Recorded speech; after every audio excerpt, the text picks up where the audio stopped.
Hey everyone, welcome back to Simplify with Achal. In this video, we are diving deep into three super useful control statements in C++: break, continue, and go to.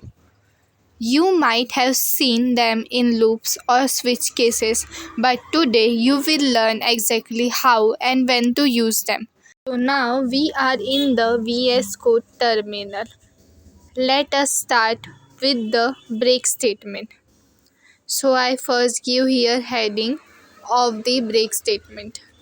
So I write heading here as learning break statements in C++. So first question comes in our mind, that what is break statement?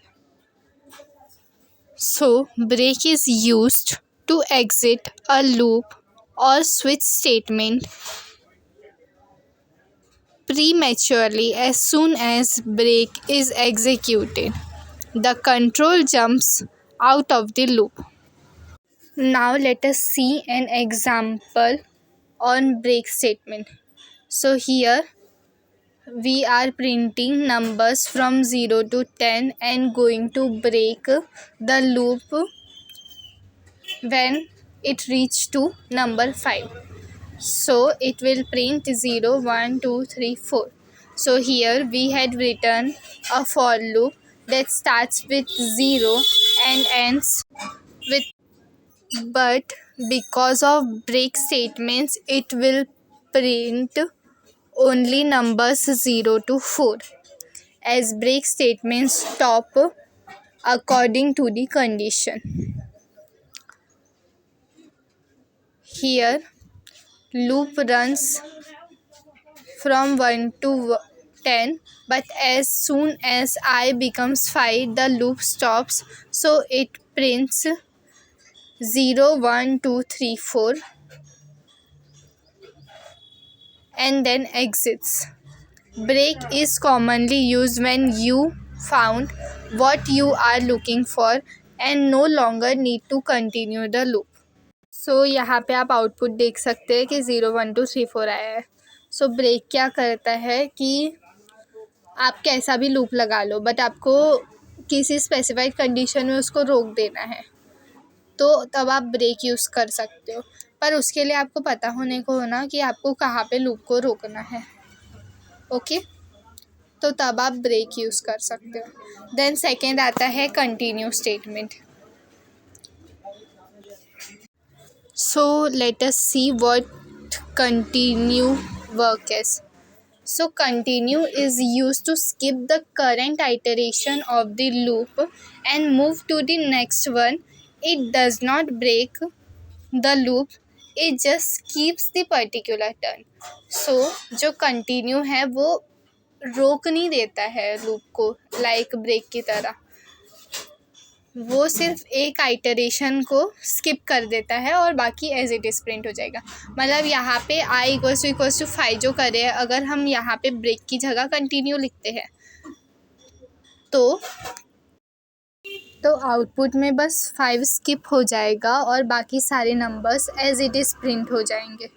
मतलब loop 0 से start हो रहा है तो 0, 1, 2, 3, 4 print होगा. Then 5 पे skip हो जाएगा, 6, 7, 8, 9, 10 एज इट इज़ प्रिंट हो जाएगा. तो आप यहाँ पे आउटपुट में देख सकते हैं कि हमारा 5 स्किप हो गया है और बाकी सब एज इट इज़ प्रिंट हुआ है. सो जो हमारा थर्ड स्टेटमेंट है वो है go to statement. So now let us talk about the go to statement. ध्यान में रखो कि इसको हमेशा ध्यान से ही यूज़ करना है, नहीं तो प्रॉब्लम आती है कोड में. Go to is use to jump to another part of a program defined by a label, but it's generally discourage because it can make code harder to read and debug. That is, go to का use program में किसी और part पे jump करने के लिए होता है जहां हम एक लेबल डिफ़ाइन करते हैं, लेकिन जनरली गो टू का यूज़ अवॉइड करना चाहिए क्योंकि ये कोड को समझने में और डीबग करने में मुश्किल बना सकता है. जैसे ही गो टू स्टेटमेंट चलता है, कंट्रोल सीधा उस लेवल पे पहुंच जाता है जहां अपने गो टू को टारगेट किया हो। इससे प्रोग्राम का फ्लो ऊपर नीचे हो सकता है, जो कि कोड को कंफ्यूजिंग बना देता है। इसलिए जब तक ज़रूरत ना हो, गो टू का यूज़ मत करो। फॉर लूप्स, वाइल लूप्स या फंक्शंस यूज़ करो। ये ज़्यादा रीडेबल और मैनेजेबल होते हैं। अब इसी एग्जाम्पल में हम थोड़ा इसे मॉडिफाई करके गो टू को भी समझते हैं। हम प्रोग्राम लिखते हैं। Example we are going to study.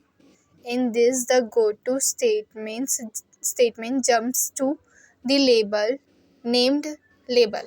हम label नाम का ही यहाँ पे लेबल बनाएंगे जहाँ पे गो टू स्टेटमेंट जंप करेगा और प्रिंट करेगा नंबर्स 1 to 5.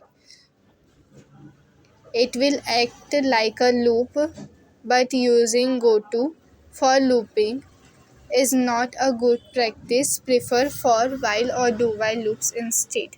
But यहाँ पे समझाने के लिए I am giving this example.